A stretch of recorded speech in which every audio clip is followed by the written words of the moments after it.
বাবা রফিক, কই গেলি রে বাবা? আবার এক গ্লাস পানি দিয়া যা রফিক।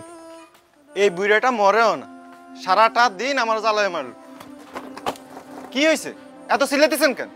বাবার ওষুধ খাওয়ার সময় হয়েছে তো, এক গ্লাস পানি দে, ওষুধটা খাবো। তোমার এই যন্ত্রণা আমার একদম ভাল লাগে না। দাঁড়াও, পানি আনতেছে। সারাটা দিন জ্ঞান জ্ঞান জ্ঞান জ্ঞান, বিরক্ত লাগে উঠছে। এই নাও,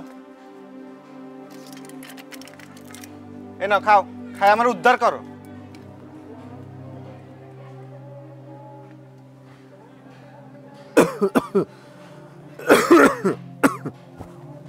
কইতেছিলাম কি বাবা, ওষুধটা তো শেষ হয়ে গেছে। তো জানো, ওষুধ না খাইলে বুকের ব্যথাটা বাইরে যায়। যদি এক কথা ওষুধ না দিতি। শুনো আব্বা, তোমার এই ওষুধ আমি আর আনতে পারবো না। তোমার পিছে এমনি আমার অনেক টাকা শেষ, কোনো ফল নাই। আমার আর এভাবে জ্বালাই না তো। দূর, এই বাড়িতে আর থাকবো না। শুন বাবা, বাবা আমার ওষুধ লাগবে না, তুই বাড়ি ছেড়ে যাইস না বাবা। শুন রফিক। সালামু আলাইকুম শাহেদ ভাই। ওয়ালাইকুম আসসালাম। কেমন আছেন ভাই? এই তো আলহামদুলিল্লাহ। তোর কি অবস্থা? আলহামদুলিল্লাহ। ফুফুর কি অবস্থা? আছে, আম্মা ভালো আছে। তা তুই কই যাস?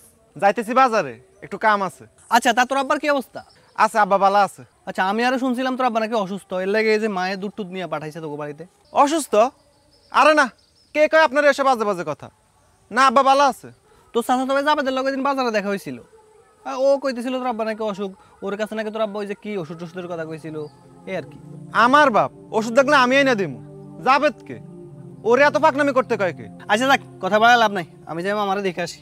আচ্ছা ঠিক আছে, যান, আমি বাজার হয়ে আসতেছি। ওকে, ঠিক আছে।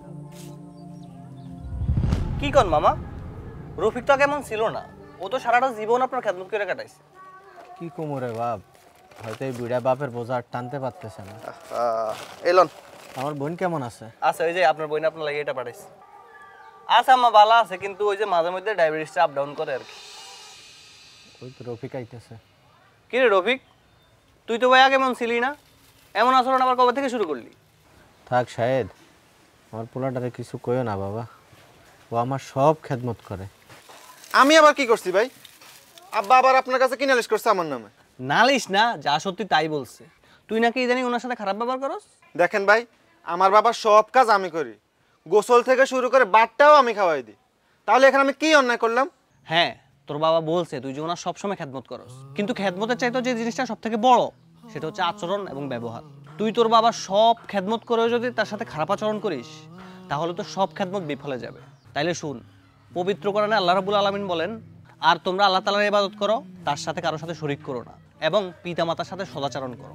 আর এক আয়াতে আল্লাহ রাব্বুল আলামিন বলেন, তাদের একজন অথবা উভয়জন তোমার জীবদ্দশায় বার্ধক্যে উপনীত হলে তাদেরকে উফ বলো না, অর্থাৎ তাদের কথায় বিরক্ত হইও না, এবং তাদেরকে ধমক দিও না, অর্থাৎ তাদের সাথে সম্মানসূচক কথা বলো। তাইলে এবার চিন্তা কর, তুই তোর আব্বার সব খেদমত করিস, তাকে খাওয়াইয়া দেস, তাকে গোসল করাইয়া দেস, কিন্তু তার সাথে খারাপ ব্যবহার করিস, তাহলে তো সব খেদমত বিফলে গেল না?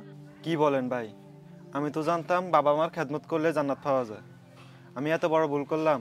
আব্বা আমার মাফ করে দেন, এমন ভুল আর আমার হবে না। দেন মামা, দেন, মাফ করে দেন, মাথা হাত বুলাই দেন। আপনারা তো ছিলেন কর্কশ খেদমতে নয়, মা বাবার দোয়া সদাচরণ দ্বারাই পাওয়া যায়।